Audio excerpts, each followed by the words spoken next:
الحمد لله وحده والصلاة والسلام على من لا نبي بعده أما بعد فأعوذ بالله من الشيطان الرجيم بسم الله الرحمن الرحيم إن الذين كفروا سواء عليهم أأنذرتهم أم لم تنذرهم لا يؤمنون ختم الله على قلوبهم وعلى سمعهم وعلى أبصارهم غشاوة ولهم عذاب عظيم صدق الله العظيم۔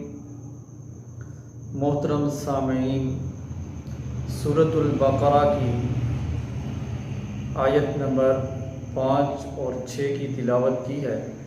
اللہ تبارک و تعالیٰ سے دعا ہے کہ اللہ پاک اس کا صحیح معنی مطلب بیان کرنے کی توفیق عطا فرمائے اور ہم سب کو قرآن پاک کی سمجھ عطا فرمائے۔ ہدایت اور گمراہی کے اعتبار سے انسانوں کے 3 گروہ ہیں۔ سب سے پہلا گروہ جو ہدایت کو زبان سے بھی اور دل سے بھی قبول کرتا ہے، جن کو مومنین کہا جاتا ہے۔ جو پہلے ہم نے 4 آیات پڑھی ہیں، شروع والی آیات، اس میں اللہ تبارک و تعالیٰ نے ان ایمان والوں کا تذکرہ فرمایا ہے جو اس ہدایت کو زبان سے بھی اور دل سے بھی اس کا اقرار کرتے ہیں، مانتے ہیں۔ اللہ نے ان کی صفات کو بھی بیان فرمایا، پھر ان کا نتیجہ بھی بیان فرمایا۔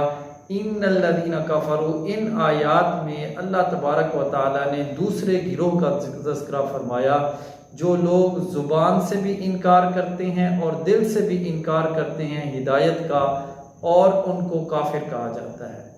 کفر کا معنی ہے انکار کرنا، تو کافر کو کافر اس وجہ سے کہا جاتا ہے کیونکہ کافر اللہ کی توحید کا بھی انکار کرتا ہے، آپ صلی اللہ علیہ وسلم کی رسالت کا بھی انکار کرتا ہے، قیامت کا بھی انکار کرتا ہے، اور جنت اور دوزخ ہر چیز کا انکار کرتا ہے۔ اس وجہ سے اس کو کافر کہا جاتا ہے۔ کافر کا معنی انکار کرنے والا، نہ ماننے والا۔ تو کافر کو بھی کافر اس وجہ سے کہا جاتا ہے کیونکہ وہ اللہ کے احکامات کو اور آپ صلی اللہ علیہ وسلم کی شریعت کو اور دین کے جتنے بھی تقاضے ہیں سب کا انکار کرتا ہے، اس وجہ سے کافر کہتے ہیں۔ تو ان آیات میں اللہ تبارک و تعالیٰ نے دوسرے گروہ جو ایمان کا انکار کرتے ہیں، ہدایت کا انکار کرتے ہیں، ان آیات میں ان کا تذکرہ ہے اور ان کا انجام ہے اور ان کے بارے میں کیا ہوگا اس کے ذکر ہے۔ اب ان آیات کا ترجمہ۔ ان الذین، بے شک وہ لوگ، کفروا، جو کافر ہیں، جنہوں نے انکار کیا، سواء علیہم، برابر ہے ان کے لیے، اانذرتہم، آپ ان کو ڈرائیں، ام لم تنذرہم، یا آپ ان کو نہ ڈرائیں، لا یؤمنون، وہ ایمان نہیں لے آئیں گے۔ ختم اللہ، کیوں ایمان نہیں لے آئیں گے؟ اس آیت میں اللہ تبارک و تعالیٰ نے ان کی وجہ بیان فرمائی۔ اس کی وجہ یہ ہے کہ مہر لگا دی اللہ تبارک و تعالیٰ نے علی قلوبہم، ان کے دلوں پر، وعلی سمعہم، اور ان کے کانوں پر، وعلی ابصارہم، اور ان کی آنکھوں پر، غشاوۃ، پردے ہیں، وَلَهُمْ عَذَابٌ عَظِيمٌ، اور ان کے لیے بہت بڑا عذاب ہوگا۔ اب کافر سنتے بھی ہیں، سب کچھ کرتے ہیں، لیکن اللہ فرماتے ہیں کہ ان کے دلوں کے اوپر پردے ہیں۔ اس سے معنی کیا؟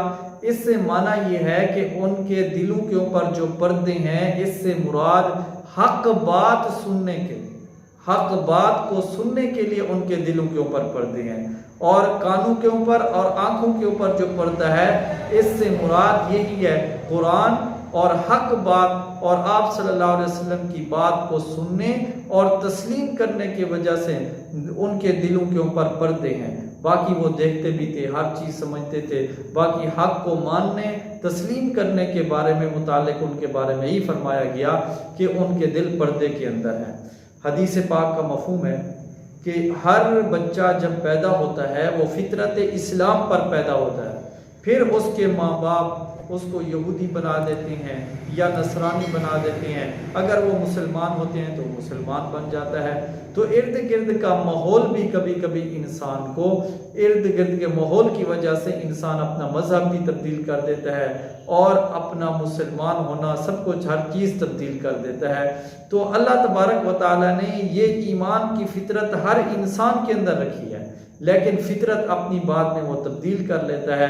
اس وجہ سے یہاں پر بھی کہا کافروں کے بارے میں بھی ایسے ہے کہ شروع میں اللہ تبارک و تعالیٰ نے ہر انسان کے اندر یہ فطرت اسلام کی رکھی ہے، لیکن اپنی ضد کی وجہ سے، نہ ماننے کی وجہ سے، انکار کی وجہ سے یہ نوبت پہنچ جاتی ہے کہ اللہ پاک ان کے دلوں کے اوپر مہر لگا دیتے ہیں، جس کی وجہ سے ان کو حق بات حق لگتی نہیں اور دوسری کہ حق کی بات کا اثر ہی نہیں ہوتا۔ تو یہاں پر ان آیات کے اندر اللہ تبارک و تعالیٰ نے دوسرے گروہ جو ہدایت کا انکار کرتے ہیں ان کا تذکرہ فرمایا، اور آخری جملے کے اندر آیت کے آخری حصے میں ان کا انجام بیان فرمایا کہ ایسے لوگ جو انکار کرتے ہیں اور ڈرانے سے پھر بھی نہیں ڈرتے، وَلَهُمْ عَذَابٌ عَظِيمٌ، ان کا انجام یہ ہوگا، اللہ تعالیٰ نے ان کے لیے بہت بڑا عذاب تیار کر رکھا ہے۔ اللہ تبارک و تعالیٰ سے دعا ہے کہ ہم سب کو ایسے عذاب سے ہم سب کی نجات فرمائے اور ہم سب کو ہدایت قبول کرنے کی توفیق عطا فرمائے، اور جو میں ہدایت دی ہے اس کے مطابق عمل کرنے کی توفیق عطا فرمائے۔ وآخر دعوانا ان الحمد للہ رب العالمین۔